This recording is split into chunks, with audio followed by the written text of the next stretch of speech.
what's going on, everybody? Mad Dog here with BeyondReturnGaming. I've got Warhorse here with me today. And today we're going to be going over another operator review. We've got Goyo. And Warhorse here is going to take over. He's going to just kind of go over the history of Goyo and just kind of his background and just kind of what makes Goyo who he is. So to start off with, Goyo is 31 years old. When he was 11, his home was destroyed by a bomb that wound up killing his father and sister while severely injuring his mother. Specialist Amaru then came into the picture because her mother and Amaru got together and helped teach Goyo how to avoid the gang violence that was going on in his town and how to stay out of just kind of the troubled kids circle. He was then encouraged to enroll at the heroic Naval Military School, where he wound up graduating as a corvette lieutenant. And for people who don't know what a corvette is, it's the smallest class of warship that a captain or any officer could be in charge of. After which, he then joined the Naval Infantry before winding up becoming a member of the Special Forces. Goyo, as his psychological report shows, is a very humble person at nature, and it's at the very heart of his attitude and character. Him and Amaru share very strong family values, and that kind of helped fill the void for him, because after losing his father and sister and his mother being severely injured and obviously just kind of out of commission, he needed a very close kind of motherly figure, sister figure, and that's what Amaru provided him, was a sense of family and direction. Goyo is extremely uncanny and can understand routines of his enemies as found in the psychological report. That briefly summarizes his profile. We're going to now hand it over to Mad Dog, who's going to talk about the gadgets and weapons. Alright, so start off at the top. What makes Goyo special? What is his gadget?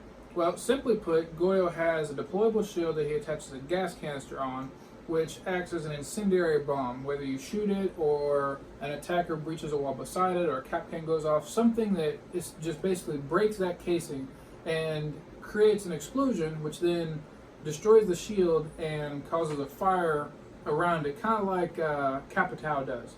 Essentially, it's like a flame bolt, but attached to a shield. It's called the Vulcan shield for any of y'all that care.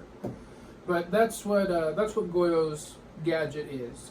We'll briefly get into weapons. Once again, kind of like with Amaru, there's not anything new. There's no new weapons. It's just the same that we've seen before. So his first primary is going to be the Vector, same Vector that Mira has. Next is going to be his shotgun, which is the same shotgun that Cade has. And his only secondary weapon is the pistol. Which pistol is that? It's the P22. It's the one that Habana and Echo wind up having as a secondary compared to the machine pistol. So his only secondary is a pistol. And then his two smaller gadgets are impact grenades or nitro cell. But other than that, that's really about it as far as his gadgets and what weapons that he carries. So I'm going to hand it back over here to Warhorse, and he's going to kind of go over playstyle and the applications of Goyo and where he's best suited and how to play him. So, bottom line with the play style is obviously his gadget is extremely passive. He has 3 of these deployable Vulcan shields. He can put them up anywhere he wants, but you do have to be very careful about where you put them down, because once you put them down, you can still retract them back, you can take them down, put them back, but once they're shot, they're shot. They're going to explode and that fire is going to spread. Earlier in the season, if one of his shields detonated next to a hostage, it would kill the hostage, and even if the attacking team was the one that shot the shield and should have killed the hostage, Goyo got the blame for it. But they fixed that with an upcoming patch that's going to be coming out. And Capital is actually going to be affected by it as well, because Capital won't be able to hurt the hostage. The hostage is just going to be immune to fire in general. But once these go down, they do act as a 2-part trap. First part is there's a detonation that can cause a significant amount of damage, kind of like a cap can trap. And then the other effect is for 10 seconds in a wide area of effects, so either the doorway or the wall or just in that room, there's going to be fire spread like a Capital bolt, and no one's going to be able to get through it without suffering immense amounts of damage, especially if you survive the initial explosion. It will more than likely kill you due to the burning effect.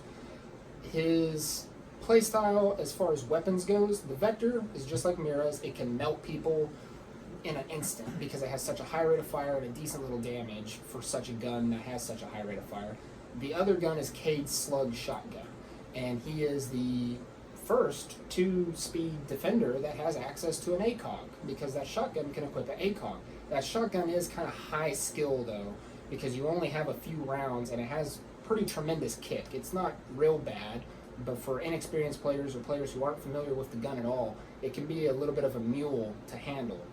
Impacts and nitro cell depends on your preference. You can use impacts to make rotation holes, or throw at shields because you get two. Nitro cell is better suited if you're wanting to kind of camp in room or anchor and you want to be able to kill that Monty blitz, or if they're getting diffuser down. But he's mainly a trap operator, very passive. Once you put your shields down, you can use his 2-speed ability to roam around the map. He's also kind of tanky, being 2 armor. But whether or not you want to anger with him, roam, I personally think he's more of an orbiter because he's better suited, kind of like Legion, staying close to OBJ. He can put his shields out past the objective site, but once push comes to shove, he's close enough to respawn because he's not quick enough like a 3-speed to be on one end of the map and come back. He needs to be decently close to OBJ. Any opinions? So, my opinions or pros and cons with Goyo. I personally, y'all can bash me in the comments if you want. I personally don't care for Goyo. That's just my personal preference. His shield's cool. You shoot it. It delays somebody entry for 10 seconds, which I guess would be a pro. Because it does, once it's shot and the flames go out, it takes 10 seconds for those to fully go away. But, as we've found out here recently, it's easily counterable. I mean, if anybody brings an Impact or a Zofia, something of that nature, they just stand back way far away and toss a nade or use their Zofia and shoot it, and then now the shield's destroyed. They're not even in that room, so they've got plenty of time to wait it out because they've got to even get in the room. Now the shield's gone, and it's like it wasn't even there to begin with. So I mean, it does. He's paired well with a Capcan. I will say that. Mm-hmm. If you pair Goyo and Capcan, and as soon as somebody vaults over the shield, and that Capcan detonates, and it detonates the shield, those are damn near every time an insta kill. Yeah. I mean, because you get the damage from the Capcan, and then you flame with the Goyo shield. So those are a really good pair. But if you don't have a team, at least 2 people that are playing together to pair that and know what they're doing. If you're just, running him solo, you can still get some kills with it. I've played where somebody else had a Goyo and somebody came into objective and I saw them behind there. They were already lit, so I shot the Goyo shield and was able to kill them. So it does still have, its place in the game. It's just, to me, I don't like deployable shields anyway. I never ran deployable shields. So to me, it's just not my play style.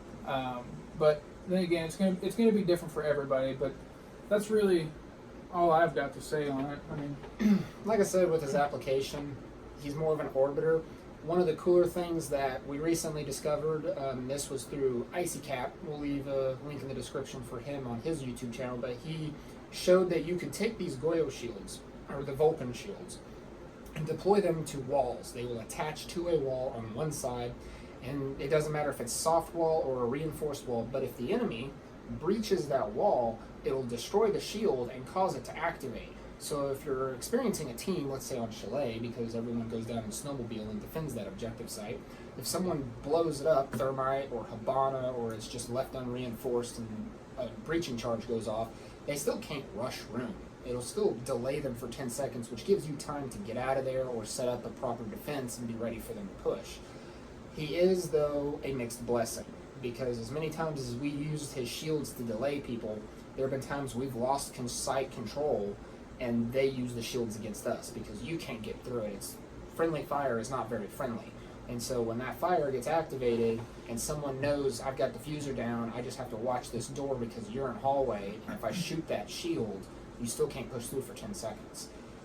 He does have some good benefits of those shields, because even if you have a Goyo who put all of his shields out somewhere else and Rook or someone who has a deployable shield like Maestro set one down, which I don't even know if Maestro has a deployable shield this season, but if another operator on defense put a deployable shield up in the doorway, it makes the attacking team second guess. Do I really want to get close to this shield? Do I want to try to vault over it? His guns are good. His gadget, though, it's situational, and it takes a lot of teamwork to make it work right.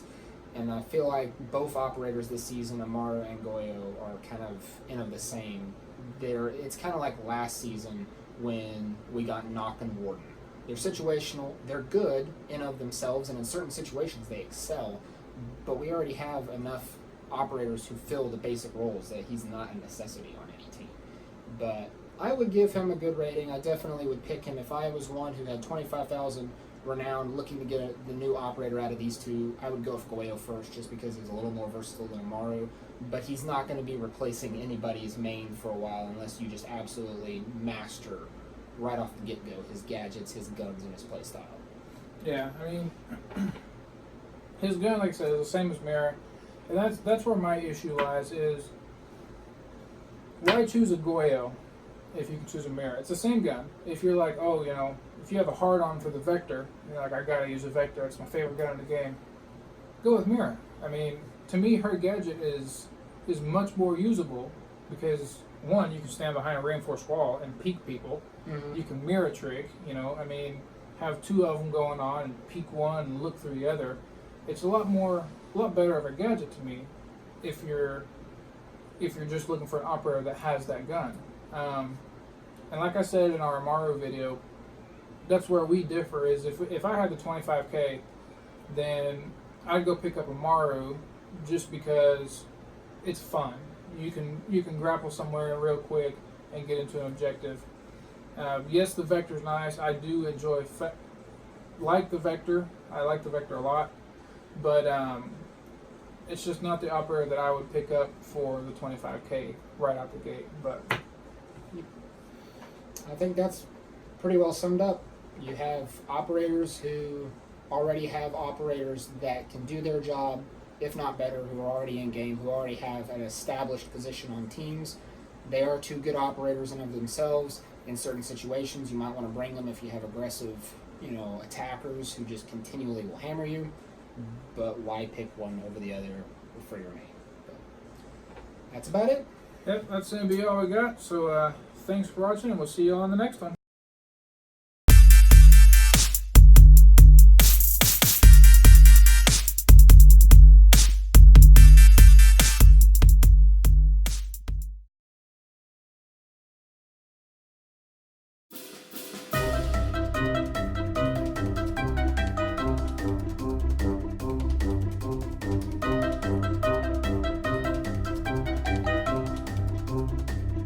Brief history and background on Goyo.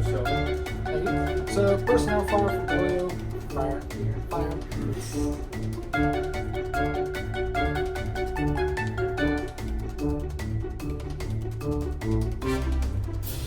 Hey, what's going on, everybody? Mad Dog here with BeyondReturnGaming. We've got Wolverse with me.